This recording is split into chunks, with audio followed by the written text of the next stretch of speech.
नमस्कार दोस्तों, मैं प्रदीप क्वांटम पी क्लासेस में एक बार फिर से आप लोगों का हार्दिक स्वागत करता हूं। आज फिर एक छोटे से टॉपिक के साथ हाजिर हुए हैं। जैसे आज हम लोग बोर्ड पे देख पा रहे हैं कि एक सवाल एलसीएम और एचसीएफ का लिया गया है। तो आज इस बात समझ गए होंगे कि आज हम लोगों को जो पढ़ना है एलसीएम एचसीएफ के टॉपिक से पढ़ना है। तो आइए सेशन को स्टार्ट करते हैं। देखें, यदि एलसीएम एचसीएफ की बात करें तो यदि संख्या में एक 2 ले लूँ कि एक 8 ले लूँ और एक 10 ले लूँ, ठीक है। 8 और 10 संख्या ले लूँ और इसका पूछूं कि एचसीएफ क्या होगा, तो जवाब होगा आपका कि 2 होगा। और एलसीएम की बात करूँ तो एलसीएम जब पूछूंगा तो यहाँ से आप ये पाएंगे कि इसका 40 हो जाएगा, ठीक है। तो अब एचसीएफ आप 2 हो गया और एलसीएम कितना हो गया आपका 40। देखिए, एक दो बातें और समझनी है कि जैसे एचसीएफ जो है ना, किसी भी संख्या का जो एचसीएफ होगा उस संख्या को पूरी तरह कटाएगा, ठीक है। उस संख्या को ही नहीं, देखिए इसी आज इसके गुण पे सारे सवालों को हम लोग हल करेंगे। जैसे देखें, संख्या को तो कटाएगा ही, जैसे संख्या में भाग कर दे रहा हूँ तो आप ये पाएंगे कि ये 4 हो गया और ये कितना हो गया 5। तो देखिए 4 और 5 का यदि मैं मौसा निकालना चाहूँ तो हमेशा कितना होगा 1 होगा। यानी यदि एचसीएफ किसी संख्या को कटाता है तो आप ये पाएंगे कि वह सहअभाज्य के रूप में होगी संख्या, ठीक है। अच्छा, यही नहीं और भी देखें कि यदि 8 और क्या करूं 10 को मैं जोड़ दूं तो कितना होगा भाई 18 भी देखिए कि 2 से विभाजित होगा इसके एचसीएफ से। और इसका अंतर भी कर दूं ना, 10 - 8 कर दूं तो आप पाएंगे 2 और 2 भी क्या होगा विभाजित हो जाएगा। यहाँ तक कि इसके गुणनफल भी देखेंगे कि 10 और 8 का गुणा कर दूं तो 80 और इसका गुणनफल भी क्या होगा तो विभाजित होगा। यह इसका मतलब ये हुआ कि यदि संख्या का जो एचसीएफ है उसके संख्या को भी, उसके एचसीएफ को उसके क्या बोलते हैं योग को भी, उसके अंतर को भी और उसके गुणनफल को भी क्या करेगा तो विभाजित करेगा। इसी बेसिक आधार पर कुछ सवालों को लिया गया है। अब देखिए, एक और बात समझनी है। यहाँ देखेंगे कि यदि एलसीएम और एचसीएफ का गुणा कर दे तो कितना होगा, तो जवाब होगा आपका 80। और यहाँ संख्याओं का गुणा कर देंगे, देखिए संख्याओं का भी गुणा कर देंगे तो 80। इसका मतलब ये हुआ कि आप कह सकते हैं कि संख्याओं का गुणनफल जो है उसके एलसीएम और एचसीएफ के गुणनफल के क्या होगा तो बराबर होगा, ठीक है ना। तो देखिए, इन्हीं 3-4 बातों के आधार पे कुछ सवाल लेते हैं और हल करते हैं जो विभिन्न एग्जामों में आए हैं। पहले तो एक छोटा सा सवाल लिया गया है, देखा जाए कि 2 संख्याओं का लसा और मसा का गुणनफल 24 है और उन 2 संख्याओं का अंतर 2 है, तब वो संख्या ज्ञात कीजिए।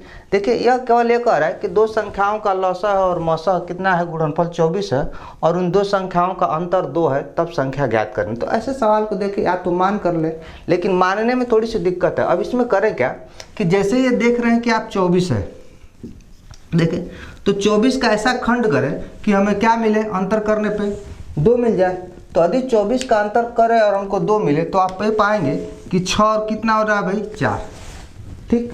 देखिए 6 और 4 का गुणा करेंगे तो 24 हो जाएगा और इनके बीच का अंतर करेंगे तो 2 हो जाएगा। इसका मतलब ये हो गया कि वो संख्या जो है कौन सी है, तो 6 और 4 है, और यही आपसे पूछ रहा था। हालांकि विकल्प ऐसा दिया है कि विकल्प के आधार पे भी आप कर सकते थे, जैसे चेक करते सकते थे। जैसे मान लीजिए कि गुणनफल 24 है, तो अब संख्याओं का गुणनफल 24 है, तो यहाँ देखिए वो संख्या की बात कर रहा था, तो यहाँ से चेक करके आप निकाल सकते थे कि भाई क्या उसका क्या नाम है एलसीएम होगा और एचसीएफ उसके बाद से गुणा करके देख सकते थे।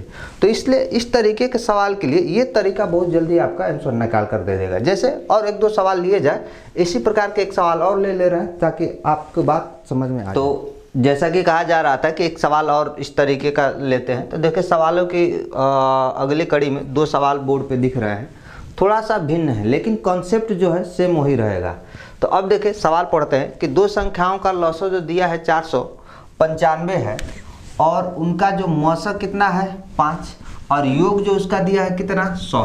तो पूछ रहा है कि तब उनका अंतर क्या होगा। पहले हम लोग देखें, अब इस बार अंतर उस बार दिया था और योग वगैरह चाहे संख्या की बात कर रहा था, लेकिन इस बार योग दे दिया और अंतर पूछ रहा है। तो एक बात अभी हम लोग शुरू में ही बात समझ पाए थे हम लोग कि यदि संख्या चाहे योग हो या उसका गुणनफल हो या लसा हो, सब में मौसा शामिल रहेगा और उसको पूरी तरीके से विभाजित करेगा।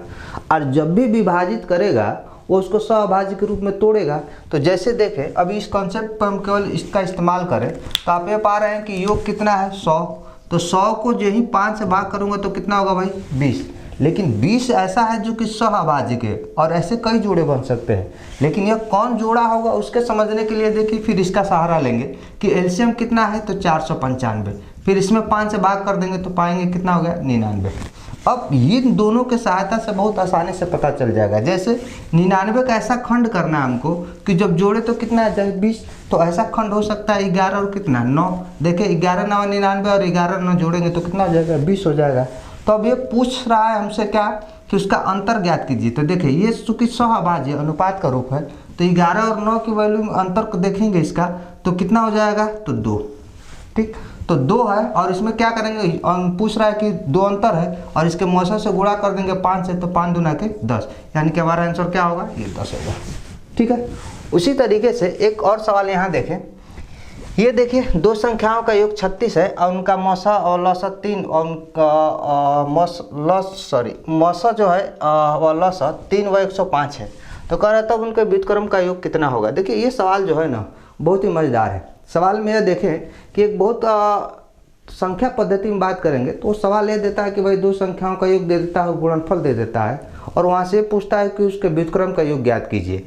तो अब जैसे कोई संख्या ले लिया जाए, जैसे आप ये देखें कि मैं संख्या ये कहूँ कि 2 संख्याओं का योग जो है ये कहूँ कि 8 है और उनका गुणनफल ये कह दूँ कि 15 है, तो पूछूं कि इसके व्युत्क्रम का योग क्या होगा। तो कई बार ये बात समझ गए होंगे कि जब ऐसे सवाल बने योग और उसका गुणनफल दे दे और व्युत्क्रम का पूछे तो बस 8 बटा में क्या कर दे 15, यानी कि उसके योग में उसके गुणनफल से जो है गुणा कर देंगे, भाग कर देंगे तो उसके व्युत्क्रम का योग निकलता है। देखिए इस छोटे से बस कॉन्सेप्ट से इस सवाल को बहुत आसानी से हल कर पाएंगे। जैसे ये देखें, ये बात समझ लें कि मौसा और लौसा का जब गुणा करेंगे तो संख्याओं का गुणनफल निकलेगा और योग उसका दिया ही है 36। तो इस कॉन्सेप्ट पे यदि हल करूँ तो ये पाएंगे कि योग हो गया भाई 36 और गुणनफल संख्याओं का करेंगे तो 3 × 105। देखिए इसे कटाऊँ तो ये होगा कितना 12 और ये फिर कटाऊंगा तो 3 चौके 12 और 3 से कटा दूँ तो कितना हो जाएगा 35, यानी कौन सा सही होगा ये। देखिए तो इस छोटी से बात से सवाल बहुत तेज़ी से हल हो जाएंगे। तो ऐसी तरह के सवाल के साथ और आगे फिर मिलेंगे, तब तक के लिए धन्यवाद।